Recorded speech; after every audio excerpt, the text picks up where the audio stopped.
ಈ ರೀತಿಯಾದ ಒಂದು ಕಾಟನ್ ಸೀರೆ ತಗೊಂಡಿದ್ದೀನಿ ನಾನು ಯುಗಾದಿ ಹಬ್ಬಕ್ಕೆ.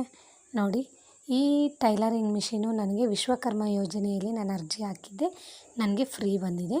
ಮನೆಯೆಲ್ಲ ಸ್ವಲ್ಪ ರೆಡಿ ಮಾಡ್ಕೊಂಡಿದ್ದೀನಿ, ಎಲ್ಲ ಕ್ಲೀನಾಗಿದೆ ಮನೆ.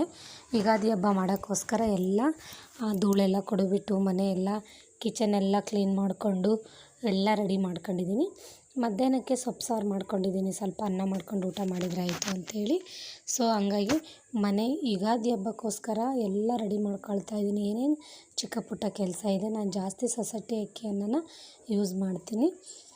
ಎಲ್ಲ ಸ್ವಲ್ಪ ರೆಡಿ ಮಾಡ್ಕೊಳ್ತಾ ಇದ್ದೀನಿ. ನೋಡಿ, ಕಿಚನ್ ಎಲ್ಲ ರೆಡಿ ಮಾಡಿದ್ದೀನಿ. ಮನೆಯಲ್ಲೆಲ್ಲ ಧೂಳ ಕೊಡವಿ. ಇನ್ನೇನು ಯುಗಾದಿ ಹಬ್ಬಕ್ಕೆ ಅಲಂಕಾರ ಮಾಡಿ ಪೂಜೆ ಮಾಡಬೇಕಾಗಿರೋದು ಅಷ್ಟೇ ಇರೋದು.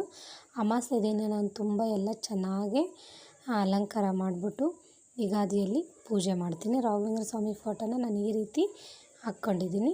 ಇದೆಲ್ಲ ನಂದು ಊದಿನಕಡ್ಡಿ ಐಟಮ್ಸು. ಮನೇನ ಸ್ವಲ್ಪ ಎಲ್ಲ ಕ್ಲೀನಾಗಿ ರೆಡಿ ಮಾಡ್ಕೋಬೇಕಿನ್ನೂ ರೆಡಿ ಮಾಡ್ಕೊಂಡಿಲ್ಲ.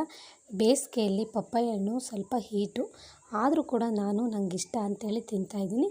ಇದರಲ್ಲಿ ಏನಪ್ಪ ಟಿಪ್ಸ್ ಕೊಡ್ತಾಯಿದ್ದೀನಿ ಅಂತಂದರೆ, ಪಾಪು ಆಗದೆ ಇರೋರು, ಪ್ರೆಗ್ನೆನ್ಸಿಗೆ ಟ್ರೈ ಮಾಡೋರು ಯಾರೂ ಕೂಡ ಪಪ್ಪಾಯ ಹಣ್ಣು ತಿನ್ನೋಕೆ ಹೋಗಬೇಡ್ರಿ. ಬೇಸಿಗೆ ಅಂತಲ್ಲ, ಬೇರೆ ಟೈಮಲ್ಲೂ ಕೂಡ ನೀವು ಈ ಒಂದು ಪಪ್ಪಾಯ ಹಣ್ಣನ್ನು ತಿನ್ನೋಕೆ ಹೋಗಬೇಡ್ರಿ. ಇದು ಹೀಟ್ ಅಲ್ವಾ. ಸೊ ಹಂಗಾಗಿ ನಾವು ಮಾರ್ಕೆಟಿಂದ ಯಾವುದೇ ಹಣ್ಣು ತಂದ್ರೂ ಕೂಡ ಅದನ್ನು ನೀಟಾಗಿ ವಾಶ್ ಮಾಡಿ ತಿನ್ನಬೇಕು. ನಾನು ಸ್ವಲ್ಪ ಉಪ್ಪು ಹಾಕ್ಬಿಟ್ಟು ವಾಶ್ ಮಾಡ್ತೀನಿ, ನೀಟಾಗಿ ವಾಶ್ ಮಾಡಿ ತಿಂತೀನಿ. ಮತ್ತು ನಾನು ಇದನ್ನೆಲ್ಲ ನೀಟಾಗಿ ಬೀಜ ಎಲ್ಲ ತೆಗೆದ್ಬಿಟ್ಟು ಫ್ರಿಜ್ಜಲ್ಲಿಡ್ತೀನಿ.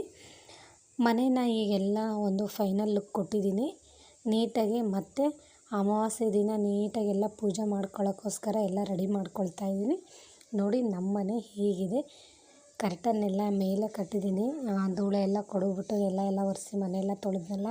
ಸೊ ಹಂಗಾಗಿ ಈ ಒಂದು ಸೀರೆಗೆ ನಾನು ಬ್ಲೌಸು ಬೇರೆ ಕಡೆ ಹೊಲಿಸ್ತೀನಿ. ನಾನು ಫಾಲ್ಸು ಮತ್ತು ಜಿಗ್ಜಾಗ್ ಹಾಕ್ಕೊಳ್ತೀನಿ. ಪಪ್ಪಾಯ ಹಣ್ಣನ್ನು ಫ್ರೀಝರಲ್ಲಿ ಇಡ್ತಾಯಿದ್ದೀನಿ, ಸ್ವಲ್ಪ ಅದು ಚೆನ್ನಾಗಿ ಕೂಲ್ಡಾಗಲಿ ಅಂಥೇಳಿ.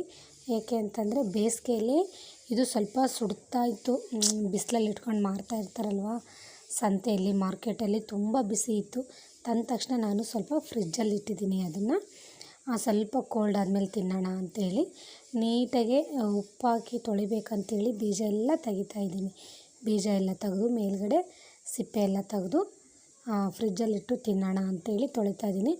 ಅಪ್ಪಿತಪ್ಪಿನೂ ಕೂಡ ಪ್ರೆಗ್ನೆಂಟ್ ಇರೋರು, ಪಾಪುಗೆಲ್ಲ ಟ್ರೈ ಮಾಡೋರು ಯಾರೂ ತಿನ್ನೋಕೆ ಹೋಗಬೇಡಿ. ಯಾಕೆ ಅಂತಂದರೆ ಕೆಲವರೆಲ್ಲ ಹಿಂದಿನ ಕಾಲದಲ್ಲಿ ಅಮ್ಮ, ನಮ್ಮ ಅಜ್ಜಿ ಅವರೆಲ್ಲ ಏನು ಹೇಳ್ತಾಯಿದ್ರು, ಪಾಪು ಬೇಡ ಅಂದರೆ ಅವ್ರಿಗೆ ಅಬಾರ್ಷನ್ ಆಗಲಿ ಅಂಥೇಳಿ ಪಪ್ಪಾಯ ಹಣ್ಣು ತಿಂತಾಯಿದ್ರಂತೆ. ಅಷ್ಟು ಹೀಟ್ ಇದು ಪಪ್ಪಾಯ ಹಣ್ಣು. ಸೊ ಹಂಗಾಗಿ ಯಾರೂ ಕೂಡ ತಿನ್ನೋಕೆ ಹೋಗಬೇಡಿ. ಇದು ನನ್ನ ಕಡೆಯಿಂದ ಟಿಪ್ಸು. ಕೆಲವ್ರು ಏನು ಹೇಳ್ತಾರೆ, ಹೋಗಲಿ ಅಂಥೇಳಿ ಅದು ತಿಂತೀವಿ ಅಂತ ಹೇಳ್ತಾರೆ. ಸೊ ಹಂಗಾಗಿ ಭಾಳ ಹೀಟ್ ಇದು, ಅದಕ್ಕೆ ತಿನ್ನೋಕೆ ಹೋಗಬೇಡಿ. ನಾನು ತುಂಬ 3 ಟೈಮ್ಸ್ ತೊಳಿತಾ ಇದ್ದೀನಿ. ಏಕೆ ಅಂತಂದರೆ ನಾನು ಯಾವುದೇ ಹಣ್ಣು ತರಲಿ ಮಾರ್ಕೆಟಿಂದ ವಾಶ್ ಮಾಡ್ದಲೇ ನಾನು ತಿನ್ನೋಕೆ ಹೋಗಲ್ಲ. ಸೊ ಹಂಗಾಗಿ ತೊಳಿತಾ ಇದ್ದೀನಿ. ಈ ವಿಡಿಯೋ ಇಷ್ಟ ಆಯ್ತಂದರೆ ಲೈಕ್